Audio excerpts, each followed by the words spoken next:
Coach, can you talk about the last minute plus of the first half and how that really seemed to change the game? You know, it was interesting. You know, it was kind of back and forth, up two, down two, and a couple of crazy plays happened in a row. And to their credit, they converted. It went up, what, 9, 7 or 9, 10. You know, so we had to get it shortened a little bit. We didn't want to go in at halftime, you know, with that kind of deficit. So, you know, Josh was obviously really, really good in that period. We went to him, and he was on fire. But, you know, we also got a few stops. I think they gave us great momentum, and then, you know, you're sitting there at halftime, and you're thinking, okay, we're down 2, but, you know, Marvel and White have 1 point.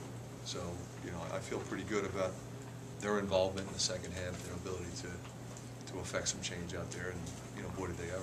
Conversely, did you feel good about your team that you're only 2 down with them only having 1 point? Yeah, but, you know, I think that's the beauty of our team. You know, Josh comes off the bench, he's great. Olashany was great. You know, Pete gets 2 points. We've got a lot of guys chipping in. You know, Utah had 2 points. So I mean, we have a lot of guys that I'm comfortable with having out there, knowing that we have a team that can still score even though we're behind. Coach, did you make a conscious effort to get Marvel the ball, get it in his hands and White in the second half? I would say that it's more like that all the time. You know, it's kind of how we approach coaching him. You know, he can have the ball, he can take it, he can be off the ball, we'll throw it to him. He's got the green light to shoot it. He'll take some bad shots. We live with that. We live with his ability to get to the rim, and I trust his decision making and his, you know, commitment to winning. And you know, when he gets going like that, it has such an incredible effect, not only on our team but everybody that was here. I mean, the reaction of the crowd was really special. You had 5 players in double figures. Everybody really contributed in this one. Yeah, you know, and it was great to see Zach get 8. You know, his offense had not been there for a couple games, but he had been playing really well, and he's incredibly valuable as a leader, as an experienced guy. But to see him, you know, make a big 3 and make some free throws, and obviously he was as valuable as anybody in handling their press. On the first possession of the second half, you were able to get Marvel kind of isolated and driving. Was that more of a set play, or was that just? It was a set play that he broke off. Okay, and he has, excuse me, like I said, the ability to do that, the green light to do that. And he reacts to what's in front of him. And to be truthful, that's how I coach. I want my guys to react to what's in front of them. A lot of guys, if I call a play, you run that play. Well, you don't know where the defense is going to be. And as soon as they were on his right, he went left and made a great play. Oglesby looks like he's got more confidence than he's had in his career here. Is that just a matter of experience, or is there more to it? Well, I think it's a combination of things. Number one, he is more experienced. He's healthy now. He's been through it. But he's a talented player. I mean, I've been saying that over and over. His defense today was nothing short of spectacular. And so it's the same thing against Ohio State. You know, we kind of look at him and say, okay, is Josh hitting threes? And then we gauge him on that only. I mean, he's not a mistake maker. He defends, gets a huge offensive rebound. You know, he just has an incredible feel and sense of how to play. Now, when he's hitting, now he's a superstar. But if he is not making shots, he is still an incredibly effective player. And that's why he was on the floor at the end of the game. Not only did he get the rebound, but instead of trying to force him up, he pulled it out and ate more clock. It's just an intelligent player. And you knew that's what he would do. You know, he wasn't going to go right back up. They had a big guy right on his right hand. You know, all of a sudden we get a rebound, that's a block. And, you know, when they block shots, when you turn it over or take a bad shot, excuse me, they usually turn those into baskets. And we limited those chances for them today, and that's one of them. Andre Hollins had 18 points in the first half and held for 2 in the second. What was the primary focus for you defensively? He was the primary focus. When a guy that talented as their leading scorer gets away from you like he did, you know, we were lucky to only be down 2. And so we locked into him. You know, I thought collectively, defensively in the second half, we were really a lot better.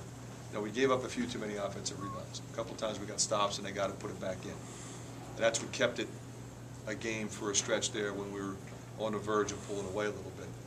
But it wasn't the same way they were scoring in the first half. It wasn't the same way he was scoring. Our closeouts were really good. We went to the zone. We closed out really well. got up in his face and forced him to miss. Fran, what does it say about where this team is right now? That clearly Minnesota's a very good team. You finished the game with a 61-30 run.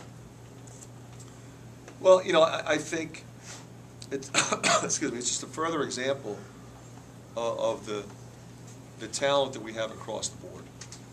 You know, I don't know what it was. You know, the points off the bench when he had 40, it was in the 40s. I know that. So, you know, when you're having 40 points off the bench, you know, it presents all kinds of problems for them, because then we're trying to figure out, do we play, you know, the 2-2-1, do we play the zone, do we play the man? You know, because they got offensive weapons in a lot of different places, and they're going to go a lot of different places to get baskets.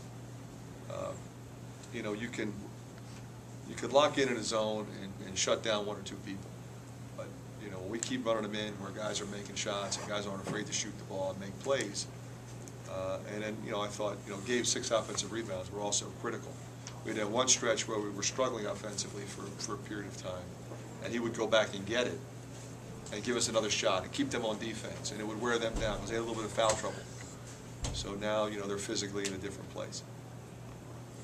How big was your foul shooting? Oh, it's huge.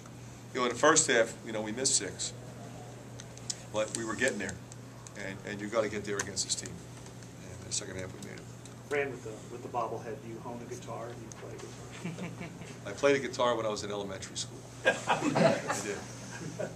Not very well. I did play the guitar when I was younger. This Minnesota team, I mean, this is a very good team. You think the score's going to mislead people at all, or are you just this good? I don't think it'll mislead anybody, Mike. I really don't. You know, we were at home. We pulled away from them at the end. It was a much closer game, I think, than the score would indicate.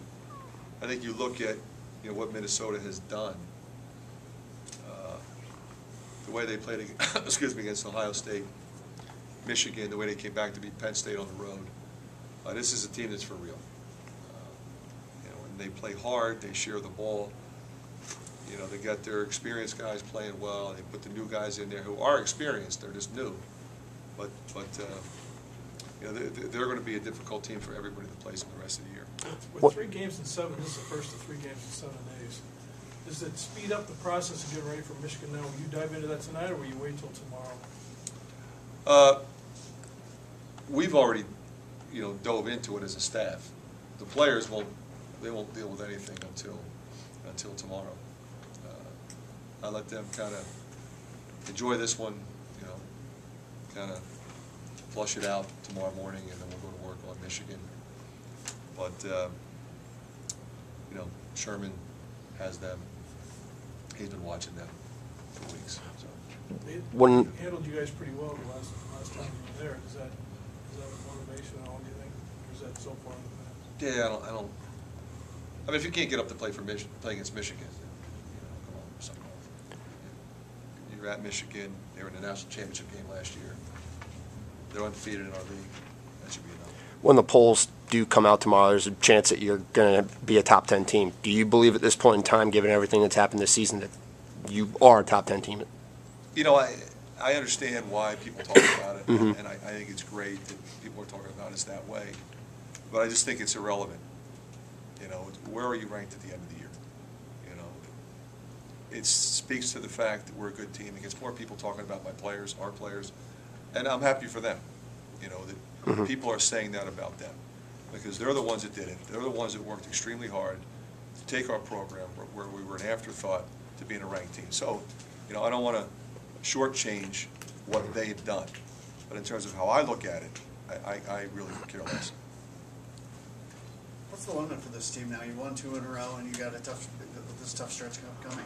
Well, you know, it's such a grind in this league. The teams are so good. You don't really think about that. You just think about, okay, let's lock into Michigan. What do they do? What do we have to do against them? We're going to be on the road, and put together a game plan and make sure. I mean, our guys have really done a great job of that all year long. When they, you know, pretty much since I've got here, they have, you know, really locked in and paid attention and grown and really been impressive and given me everything they have to execute a game plan to win. And You know, now we obviously have more weapons, which is a little